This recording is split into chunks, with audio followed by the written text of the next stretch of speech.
On est avec le prof Caron, évidemment. Il y a eu une tentative de coup d'État en Russie. Qui d'autre pouvait-on parler en ce lundi pour en discuter? Moi, j'ai appris ça hier soir. Là. Je veux dire, vive l'été, hein? On décroche de l'actualité une fin de semaine complète.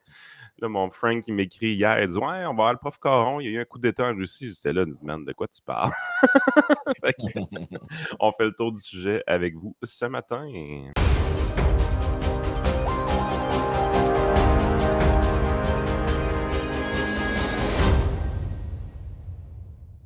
Oui, c'est ça. Donc, le sujet était au cœur de l'actualité en fin de semaine. Les gens, je pense qu'ils en ont entendu parler. Là. Il y a eu plusieurs articles, bon, beaucoup de cochonneries là, à l'intérieur du Québec. D'ailleurs, là, c'était comme si tout d'un coup, les médias flirtaient avec des théories du complot. Eux savaient que, bon, c'était quasiment l'Ukraine qui avait payé ce gars-là pour faire un coup d'État, etc. Donc là, si on consulte des médias peut-être un peu plus sérieux, il y avait quand même une couverture intéressante là, dans le Wall Street Journal, avec un article qui disait que se passe-t-il avec Wagner en Ukraine. Il y a eu plusieurs autres articles là, quand même dans les médias internationaux qui étaient intéressants, mais d'abord, juste pour résumer les faits, Prof. Caron, euh, si on regarde ce qui s'est passé, c'est que est-ce que tu peux expliquer brièvement, parce que tout le monde parle du groupe Wagner, le groupe Wagner, mais peu de gens savent réellement c'est quoi. Là. Il y en a qui disent bon, c'est une milice privée, d'autres disent c'est comme une espèce d'armée un peu paramilitaire, d'autres disent c'est comme une escouade là, tactique. Là, de mémoire, ça avait été envoyé, je pense, au Venezuela quand ça avait brassé pas mal là, entre le président actuel et celui qui s'était comme déclaré président à la suite d'une dénonciation de fraude électorale. Donc, c'est un peu comme les genres de Rambo là, qui sont envoyés un peu partout par la Ouais. Russie. Mais est-ce que tu peux expliquer c'est quoi avant d'expliquer pourquoi là, ils se sont révoltés, là, entre guillemets? Là? Ben, c'est techniquement une compagnie militaire privée, comme il y en a des centaines dans le monde. Il y a des compagnies très connues aux États-Unis, Blackwater, qui a dû changer de nom après un massacre à Bagdad en 2007 ou en 2008. Donc, ça s'inscrit dans cette logique-là de la privatisation de la guerre. La seule différence, c'est que les membres par exemple, les employés de la compagnie Blackwater soutiennent les forces armées américaines lorsqu'elles sont déployées, mais elles ne combattent pas sur le champ de Mhm. bataille. Donc, par exemple, c'est les employés de Blackwater qui vont construire les bases militaires, qui vont poser les missiles sur les avions, qui vont cuisiner de la nourriture pour les soldats, mais ils ne sont pas, en fait, sur le champ de bataille en train de combattre. S'ils le faisaient, ça deviendrait des mercenaires. Puis, il y a des conventions internationales, la capture des mercenaires. Essentiellement, un mercenaire capturé sur le champ de bataille, ce n'est pas un prisonnier de guerre, il peut être exécuté immédiatement. Donc, c'est le problème avec la compagnie Wagner. Ses employés ne servent pas uniquement de soutien à l'armée russe, mais ils combattent dans les faits sur les champs de bataille. Donc, leurs employés, en vertu là, des règles internationales, sont des mercenaires. Puis ils sont déployés sur plusieurs théâtres d'opération depuis déjà plusieurs années. En Syrie, ils ont En été Syrie, ouais. extrêmement actifs. Ils sont très présents en Afrique, à tel point qu'ils ont pris le contrôle de certains pays africains comme la République centrafricaine. Ils contrôlent essentiellement le gouvernement. Donc, c'est une compagnie extrêmement puissante qui a été créée par Yevgeny Prigogine, qui c'est une espèce de... Comment le comparer? Une comparaison avec quelqu'un qu'on connaîtrait au Québec. C'est un peu l'équivalent de Mom Boucher. Il a passé toutes les années 80 en prison pour violence, fraude. Lorsqu'il est sorti de prison en 90, il a parti des compagnies de cafétéria. Il vendait des hot dogs à Leningrad en 1990. Puis graduellement, il a construit une business. Puis il en est venu à obtenir les contrats pour approvisionner en nourriture l'armée russe. C'est comme ça qu'il s'est rapproché de Poutine, du Kremlin. Donc, il a créé la compagnie Wagner, qui est déployée un peu partout dans le monde, comme je disais. Et puis, bon, lui, ce qu'il reprochait précisément à l'armée russe, c'est au cours des derniers jours, c'est pas confirmé, mais apparemment, l'armée russe aurait ciblé une base arrière de Wagner et aurait tué une quantité non négligeable de ses employés. Ce qui l'a mis, ce qui l'a fâché, ce qui l'a mis en maudit. Et puis, c'est comme ça que vendredi dernier, il a commencé son mouvement en Russie pour demander la tête du ministre de la Défense, Sergei Shoigu, et du chef de l'état-major de l'armée russe, Valéry Gerasimov. parce qu'il les prend pour responsables de cette frappe sur la base arrière de sa compagnie.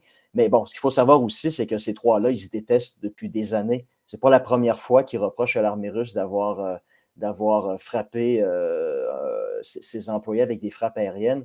En février 2018, en Syrie, l'armée américaine avait contacté l'armée russe à l'effet qu'ils avaient détecté sur des satellites un groupe d'individus qui était en train de prendre le contrôle d'un champ de pétrole. Et puis, c'était des employés de Wagner, puis l'armée russe était parfaitement au courant que c'était des employés de Wagner. Et puis, lorsque l'armée américaine a demandé est-ce que c'est vos soldats, est-ce que vous connaissez c'est qui ces gens-là, Shoigu a dit non, on ne les connaît pas, vous pouvez les frapper.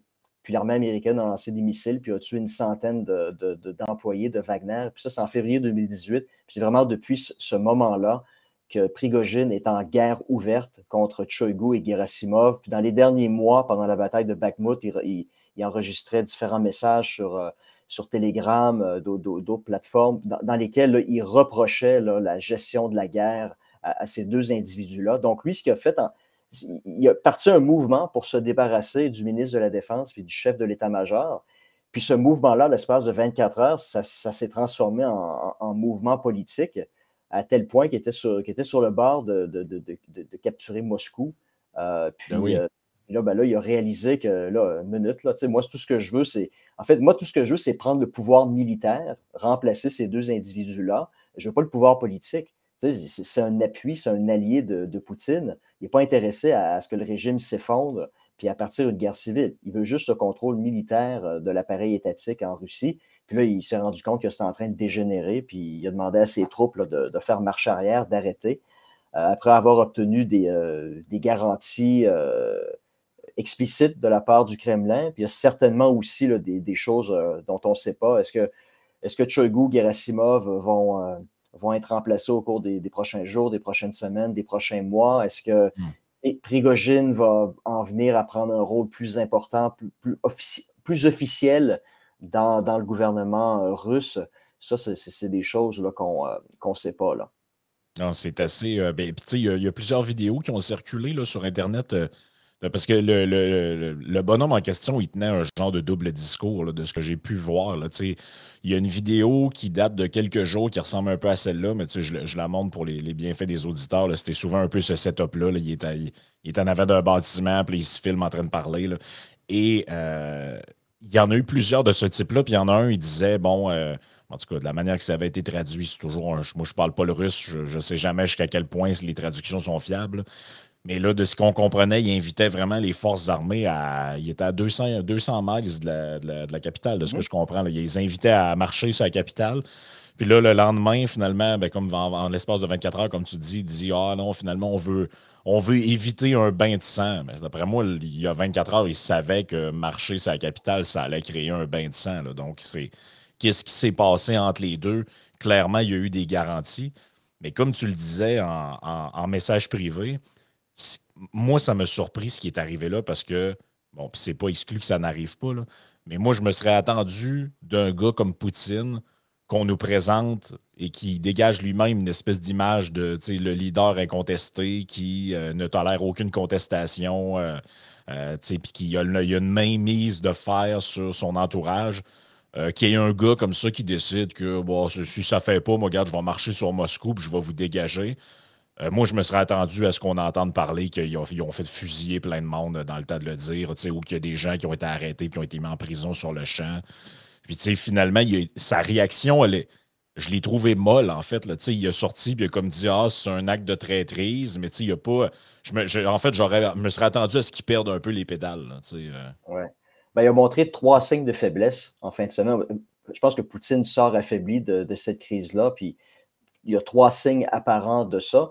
Comme tu le dis, samedi matin, il a fait une adresse à la nation dans laquelle il disait qu'il y a un risque de guerre civile, c'est un coup de poignard dans le dos, on a des soldats qui sont en train de combattre en Ukraine, puis pendant ce temps-là, vous avez des gens motivés par des intérêts particuliers qui sont en train de semer la zizanie, commencer une guerre civile, comme ça a été le cas en 1917 en Russie. Et puis, c'est un acte de trahison. Et ces gens-là vont être traduits en justice, ils vont devoir répondre de leurs actions. Je veux dire, son message était extrêmement fort. Le problème, c'est qu'on se serait attendu à ce que ça soit associé à des actions fortes aussi. C'est ça.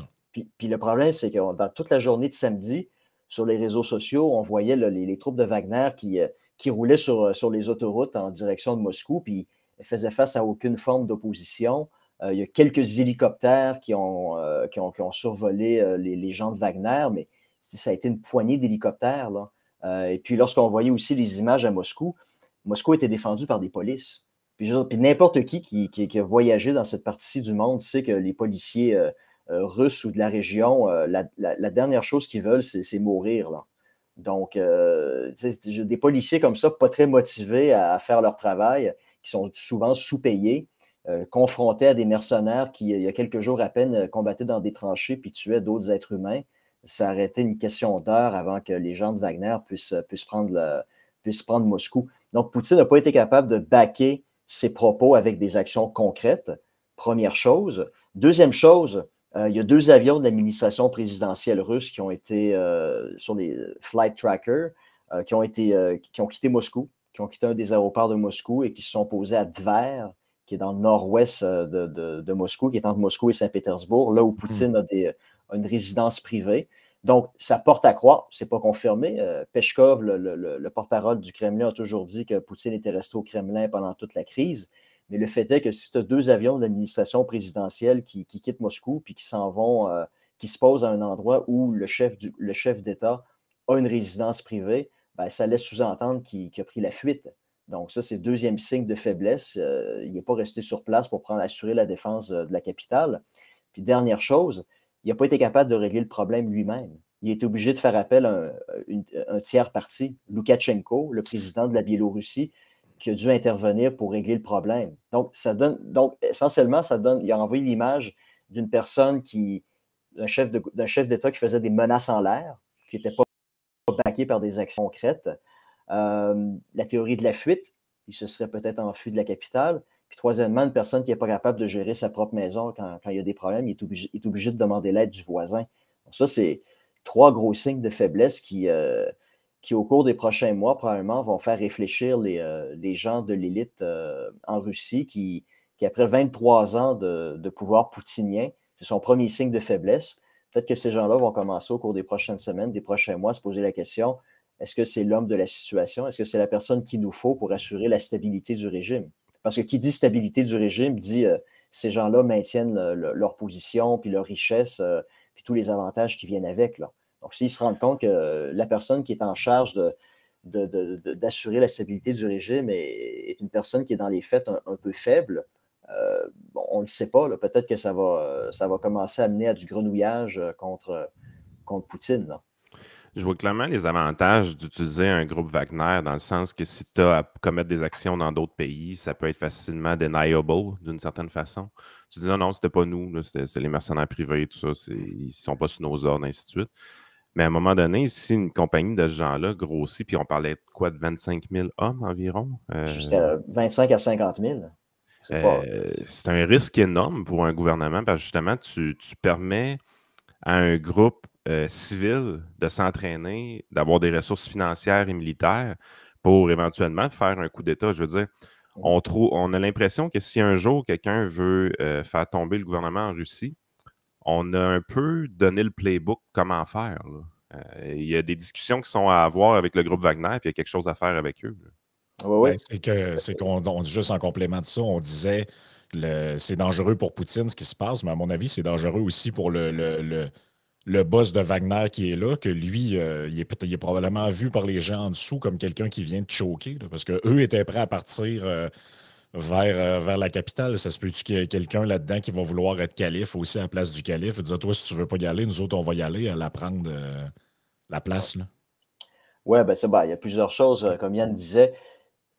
La leçon numéro 1, je pense que tous les autocrates de ce monde doivent tirer de la crise qu'il y a eu en fin de semaine, c'est un État doit conserver ce qu'on appelle le monopole de la violence légitime.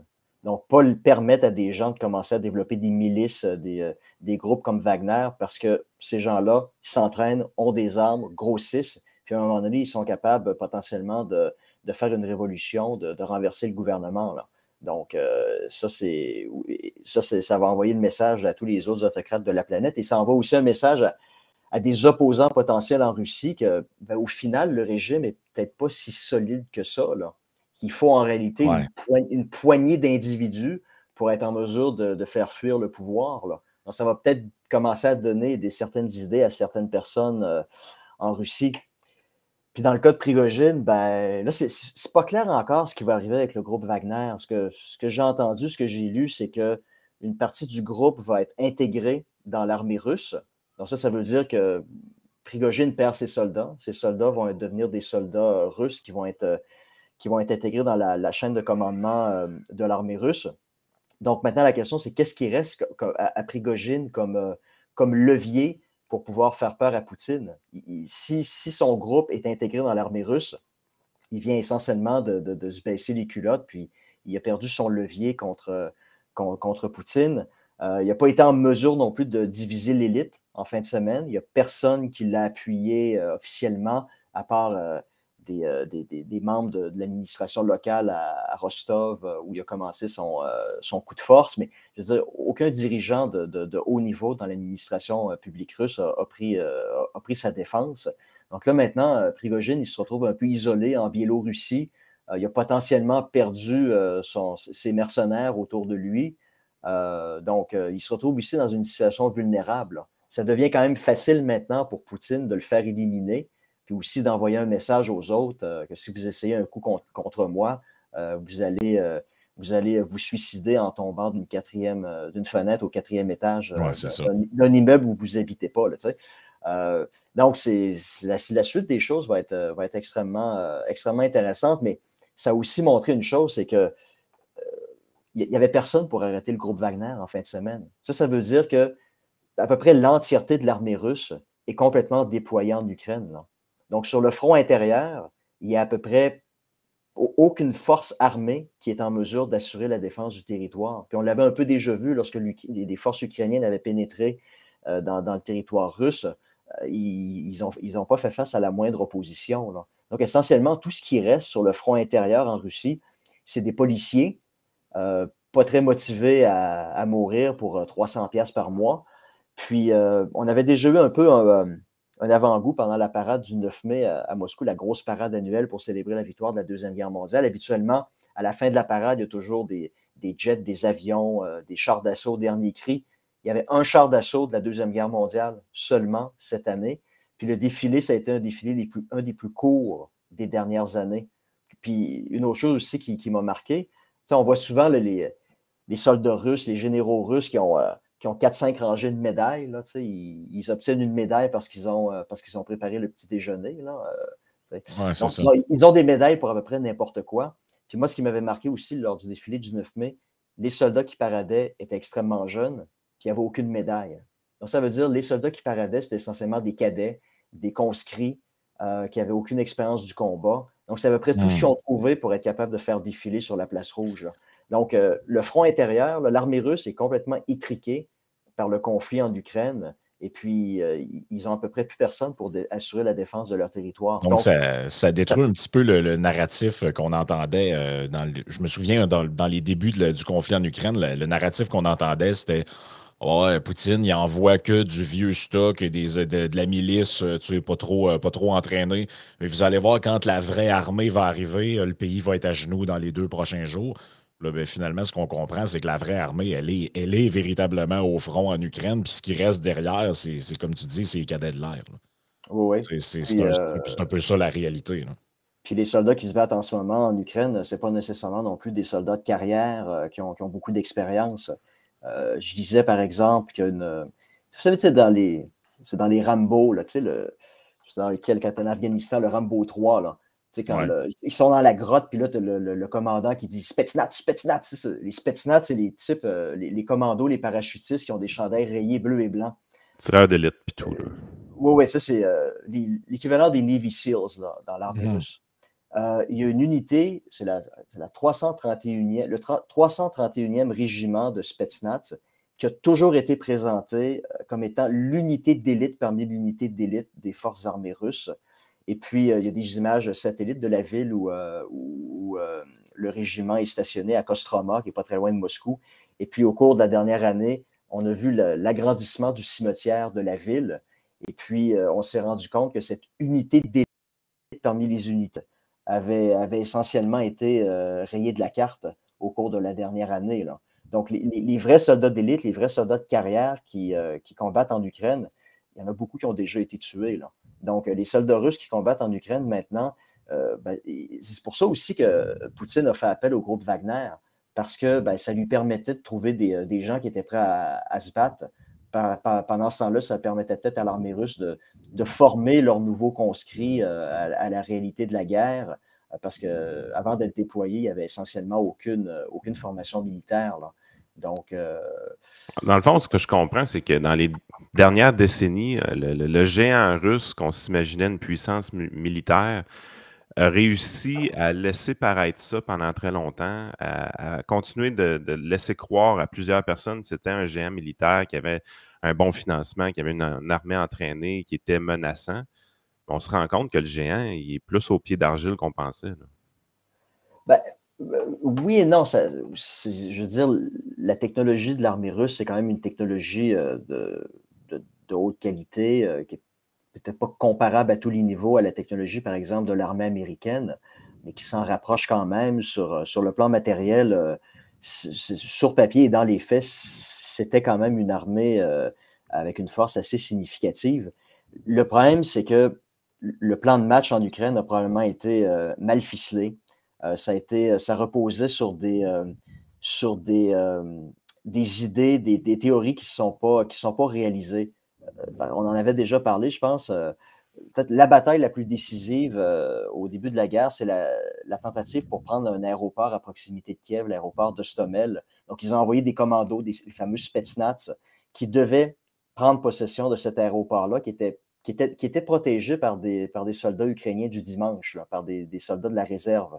Donc, ça devait être facile pour eux de prendre le contrôle de l'aéroport, qui était situé à 30 km du centre-ville de Kiev, qui aurait pu permettre très facilement par la suite à l'armée de l'air russe de faire venir des dizaines et des dizaines de chars d'assaut et des milliers d'hommes qui, là, auraient pu foncer directement sur Kiev. Donc, à peu près, l'essentiel de l'opération en février 2022 reposait sur ce postulat-là. Donc, on prend l'aéroport d'Ostomel, on envoie massivement des troupes, des troupes d'élite qui vont être en mesure de capturer la capitale. En capturant la capitale, on va capturer Zelensky, où il va fuir et tout le régime va s'effondrer comme un château de cartes, puis ça va être une question de jour. Le problème, c'est que les soldats du dimanche ukrainiens, ils se sont défendus, puis ils ont été capables de repousser les commandos russes, et puis les Russes n'ont jamais vraiment... Ultimement, ils ont été en mesure de prendre l'aéroport, mais les Ukrainiens ont complètement détruit les pistes d'atterrissage, donc l'aéroport était inutilisable, et ça a forcé les troupes russes à envoyer des chars d'assaut dans la gadoue, dans la boue, qui se sont embourbés. Puis là, ça a créé des bouchons de circulation monstres, ce qui a permis aux Ukrainiens, avec des drones, de détruire la colonne de trafic des troupes russes qui étaient immobiles. Et puis ça, à partir de ce moment-là, l'opération pour capturer Kiev a fait patate. Puis là, après ça, ils ont concentré leurs efforts dans le Donbass. Et puis, dans le Donbass, puis le problème, c'est qu'il y a une guerre là, depuis 2014. Puis, je veux dire, les troupes ukrainiennes, elles étaient quand même bien retranchées sur des positions défensives très bien construites. Et c'est ce qui a fait en sorte que maintenant, c'est en train de devenir une guerre comme la bataille de Verdun en 1916, où c'est des charges à la baïonnette pour prendre les tranchées ennemies. Donc, lorsqu'on en est rendu à des combats comme ceux-là, la technologie militaire de la deuxième plus grande puissance militaire au monde, je veux dire, c'est des combats au corps à corps à coups de baïonnette, là. Le fait d'avoir la meilleure technologie au monde, ça ne vient plus changer quoi que ce soit dans l'équation, là. Ça ramène à un côté plus primitif de la guerre. Comment tu as trouvé la couverture médiatique de cet événement-là qui a eu lieu? Parce que, écoutez, moi, j'étais assez sidéré de voir que là, tout d'un coup, en fait, c'était presque comme si le groupe Wagner, c'était devenu une organisation de bienfaisance, là. Ben oui, c'est la Et Croix-Rouge. Oui, c'était comme la Croix-Rouge. Non, mais en fin de semaine, c'était incroyable. Je n'ai pas sorti d'extrait de ça, là, mais il y avait des intervenants dans les médias québécois, entre autres, là, qui nous disaient, tu avais quasiment l'impression que c'était un libérateur du peuple russe. Puis là, tu te dis, bon, mais attendez, là, c'est un chef de guerre, d'une organisation de mercenaires. C'est, entre autres, de ce que je comprends, c'est beaucoup lui qui a joué un rôle aussi dans 2014 quand il y a eu la prise de la Crimée. Le groupe Wagner était assez impliqué là-dedans aussi. Là. Donc là, tout d'un coup, c'est parce qu'on dirait que là, dans le tête, ils ont fait OK, ça va affaiblir la Russie, c'est bon pour les Ukrainiens, donc parfait, nous autres, on est avec lui. Là, tu te dis, hey, c'est un peu une vision à courte vue, là, parce que, je veux dire, je veux bien que des gens veulent se débarrasser de Poutine, mais je suis loin d'être convaincu que si un chef d'un groupe paramilitaire renverse le gouvernement, que la situation va aller mieux. Là. Je ne sais pas ce que tu penses de ça, là, Non, mais à mon avis, je ne suis pas sûr que si le groupe Wagner prend le contrôle de la Russie, que ça va être une très bonne nouvelle pour le reste de la planète. Là. Non, vraiment pas. Il faut connaître Prigojine, l'individu. Comme je disais, il a passé toutes les années 80 en prison pour des crimes graves. Ce que ses employés font en Afrique. Lui, à Noël, ce qu'il donne à ses troupes en cadeau, c'est pas un porte-clés ou un magnet pour le frigidaire. Là. Il leur donne des masses. Ça s'appelle complément d'enquête. C'est une enquête sur Prigojine, sur le groupe Wagner. C'est disponible sur YouTube. Ça a été produit par une télévision française. C'est très bien fait. Puis on montre des images, des entrevues avec des anciens employés du groupe Wagner. Puis on voit Prigojine à Noël, en fin d'année. Il fait cadeau à ses employés de masse. Puis la masse est utilisée par ses employés pour écraser des pieds et des mains là, d'individus qui ont été capturés en Afrique ou en Syrie. Là. Je veux dire, si les gens se disent les soldats russes sont méchants, ils ont massacré des civils dans la région de Kiev dans les premières semaines de la guerre, on n'a rien vu. Là. Ce que les gens de Wagner font à travers le monde, c'est pire là, que ce que les soldats russes ont pu avoir fait en Ukraine. Donc, oui, c'est ça que soudainement, Prigojine soit devenu le bon samaritain, c'est un peu pathétique. Moi, j'ai fait la comparaison. Pensez que Poutine, c'est un mal de tête. Puis si vous pensez que Prigojine pourrait prendre sa place, pourrait le remplacer, puis que c'est une bonne chose, moi, je dis que c'est plutôt, vous allez remplacer votre mal de tête par quelque chose qui va se transformer en tumeur au cerveau. Là. Prigojine est probablement encore pire que Poutine. Puis on ne connaît pas c'est quoi ses orientations idéologiques. On sait juste ce qu'il a fait en Ukraine, ce qu'il a fait partout ailleurs dans le monde. Le type, je veux dire, il semble enseigner à ses employés à faire preuve de sadisme envers les autres êtres humains. Non, c'est qui? Une journaliste de Radio-Can, c'est Marie-France Bazot, qui écrivait l'histoire est en train de s'écrire en Russie. Ouais, mais quel genre d'histoire est en train de s'écrire, justement? Là? Une histoire qui va changer les choses pour le mieux ou qui, au contraire, va remplacer un mal de tête par une tumeur au cerveau. Là.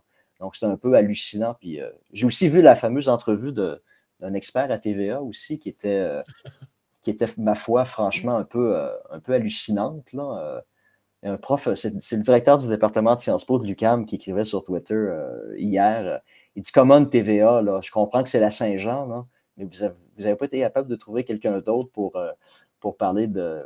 OK, ouais. Quand tu commences à te faire rappeler à l'ordre par l'UQAM, c'est signe que c'était pas une entrevue top qualité. C'est sûr aussi qu'il n'y a plus de journalistes sur place en Russie. C'est extrêmement difficile de savoir exactement ce qui se passe. Il faut faire preuve de discernement.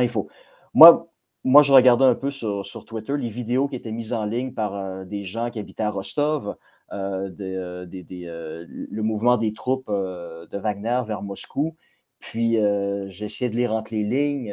J'ai réécouté le discours de Poutine à quelques reprises. Puis, c'est comme ça que j'ai été en mesure de me faire une tête à ce moment-là sur ce qui était à peu près en train de se passer, là.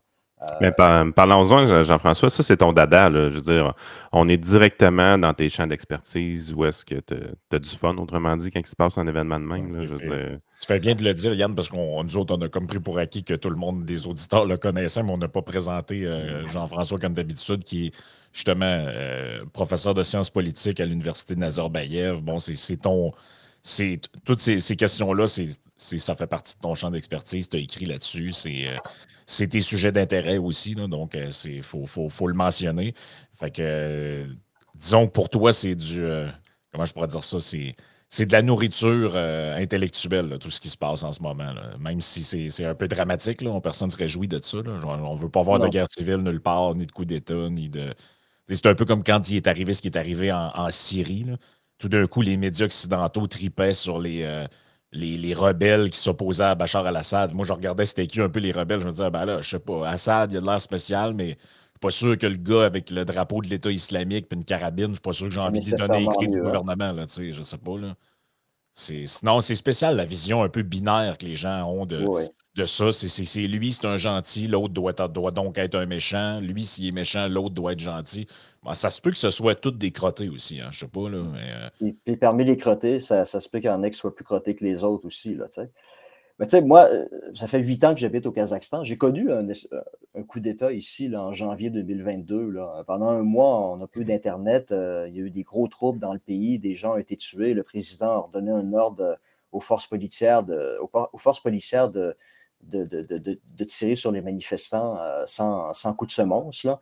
J'ai vécu ça. Puis, en 8 ans ici, j'ai quand même aussi appris à comprendre comment fonctionnait la dynamique interne des régimes autocratiques, des régimes autoritaires. Puis c'est une question d'élite qui transforme le pays en espèce de kleptocratie. Donc, le chef d'État, normalement, c'est comme le parrain. Puis ses ministres, les gens qui naviguent autour de lui, c'est des capots qui sont en charge de certains secteurs. Puis tout le monde se graisse la patte. C'est un vaste système pyramidal. La Russie c'est pas un cas à part, c'est comme ça. On raconte que Poutine est dans les faits fort probablement la personne la plus riche au monde, bien avant Musk et Jeff Bezos, parce que ça fait 23 ans qu'il est au pouvoir. Et puis, il suffit de voir les gens qui tournent autour de lui. C'est des milliardaires, c'est des gens qui ont les yachts les plus longs au monde. Donc, lorsque vient le temps d'analyser une situation comme celle-là, ce qu'il faut d'abord et avant tout essayer de comprendre, c'est quelle est la dynamique interne entre les élites qui essaient de tirer la couverture de son côté. Et c'est ça, au final, qui permet de comprendre un coup de force, une révolution, un coup d'État. Et c'est ce qui permet aussi de comprendre pourquoi certains régimes autoritaires sont extrêmement stables. Parce que les élites demeurent unies. Et puis, le chef du gouvernement, le parrain, est suffisamment wise pour être capable de bien équilibrer les aspirations des uns et des autres, tant et si bien qu'il n'y a personne qui est privé d'un morceau de tarte. Là. Tout le monde est en mesure de bien se servir. C'est ça le génie, en réalité, d'un chef d'État dans un régime autoritaire. Puis jusqu'à présent, Poutine, ça fait 23 ans, moins les 4 ans où c'est Medvedev qui l'a remplacé comme président, mais dans les faits, c'est quand même Poutine qui était en charge. Pendant 23 ans, Poutine a quand même été capable de développer l'économie de son pays. Il a permis aux Russes de s'enrichir, mais il a aussi permis aux gens qui le soutiennent de s'enrichir énormément. Et puis, peut-être que Prigojine, en réalité, c'est une personne qui aurait voulu place autour de la table, mais il n'a pas été invité par les autres membres de l'élite. Et puis, c'est ce qui l'a amené à créer le groupe Wagner, à s'enrichir comme il s'est enrichi, puis ultimement à vouloir un poste officiel dans le gouvernement en remplaçant soit le ministre de la Défense ou le chef d'état-major des armées. Là. Donc, il y a une part du gâteau qui est en jeu là-dedans. Écoute, si on avait à faire un pari, Jean-François, je me trompe, ou le monsieur à tête du groupe Wagner, ses jours sont comptés? Ouais. Si le groupe Wagner est fusionné dans l'armée russe, comme ça semble avoir été annoncé, il vient de perdre son levier. Là. Parce que si ce n'est pas le cas, puis Poutine décide de conserver Shoigu et Gerasimov à la défense puis à l'état-major des armées, il y a la possibilité de pouvoir recommencer une deuxième fois, puis cette fois-ci aller jusqu'au bout. Mais si on lui retire ses moyens d'action en fusionnant les membres du groupe Wagner dans l'armée russe, il vient de perdre son levier, il vient de perdre son avantage, puis ça fait de lui une personne vulnérable. Donc, moi, si j'avais un conseil à lui donner, ce serait d'éviter les fenêtres au 4e étage d'immeuble. Oui, c'est ça. Ça serait bon si jamais il lit un bouquin ou prend un café de ne pas s'asseoir sur le bord de la fenêtre. Oui. Je veux dire, il est en Biélorussie aussi. Là. La Biélorussie qui est essentiellement une colonie de la Russie. Là. Donc, il n'est pas en sécurité en Biélorussie. Puis si le FSB envoie des tueurs pour le flinguer à Minsk, Loukachenko, le président biélorusse, va pas les empêcher. Là. Il va leur fournir les armes et les munitions pour faire leur coup. Ouais, c'est ça, il va leur fournir l'adresse. Je veux dire, quand tu as des opposants à Londres, en Grande-Bretagne, qui se font empoisonner, puis avec du polonium, des produits radioactifs, puis qui meurent d'une mort horrible, ils sont à Londres, là. Ils sont supposés dans un pays occidental où ces gens-là pensaient être en sécurité. Tu viens de faire un coup d'État contre Poutine, puis tu as trouvé refuge en Biélorussie. Dans les faits, tu n'es pas en sécurité pantoute, là. Donc, si Poutine veut se débarrasser de Prigojine, envoyer un message à tous les opposants potentiels, tout ce qu'il y a à faire, c'est de fusionner les membres du groupe, d'intégrer les membres du groupe Wagner dans l'armée russe et puis de se débarrasser de Prigojine. Oui, absolument. Écoute, Jean-François, tu en demandes pas mal ce matin. Tu as d'autres entrevues à donner, donc on n'abusera pas davantage de ton temps. Les gens peuvent te suivre sur ton compte Twitter, dans le fond, Jean-François Caron, c'est assez facile à trouver. Suivre ton actualité. Tu as plusieurs bouquins en vente aussi qui sont assez facilement trouvables sur le site des éditions de l'Université Laval. Il y a aussi, évidemment, les billets du prof Caron. Donc là, tu tombes en vacances pour quelques semaines, mais ça va revenir. Mais c'est toutes des questions assez intemporelles. Les gens peuvent, si vous ne les avez jamais écoutées, je vous suggère de retourner. On a une playlist sur le compte YouTube pour ça. Sinon, ben, écoute, on te souhaite bonnes vacances à Dubaï, puis on espère que tu vas pouvoir en profiter sans être dérangé par d'autres coups d'État et d'autres événements qui vont te sortir de ta quiétude avec ta famille. On le souhaite. Merci. Merci à toi. Bye bye. Bye.